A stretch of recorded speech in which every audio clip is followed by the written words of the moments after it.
யுத்தம் கர்த்தருடையது, என்னுடையது அல்ல. இந்த பிரச்சனை என்னுடையதல்ல, கர்த்தருடையது. நான் இந்த பிரச்சனையை ஹேண்டில் பண்ணால் தோற்று போவேன். அதே பிரச்சனையை கர்த்தர் ஹேண்டில் பண்ணால், கர்த்தர் பார்த்து கொண்டார்னா இதில் எனக்கு ஜெயம் உண்டாகும். பிரியமானவர்களே, பிரச்சனையை ஆண்டவரிடத்தில் கொடுத்துருங்க. யுத்தம் பண்ணுறது நீங்களும் நானும் அல்ல, ஆண்டவர். எப்பவுமே சொல்லணும், ஆண்டவரே என்னால் முடியாது, நீங்கள் பார்த்துக்கொள்ளுங்க. என்னென்ன காரியத்தை நீங்கள் சொல்கிறீங்களோ அத்தனையிலையும் கர்த்தராகிய தேவன் உங்களுக்காக யுத்தம் பண்ணுவார்.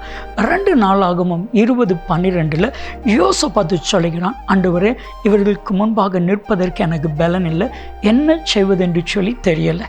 இதற்குரிய பதில் என்ன தெரியுமா? 2 நாளாகமம் 20:15 யுத்தம் உன்னுடையதல்ல, யுத்தம் என்னுடையது. எப்போ ஆண்டவருடைய கரத்தில் நீங்கள் கொடுக்க பழகுவீங்களோ அப்பொழுது ஜெயத்தை பெற ஆரம்பித்து விட்டீங்க என்று அர்த்தம்.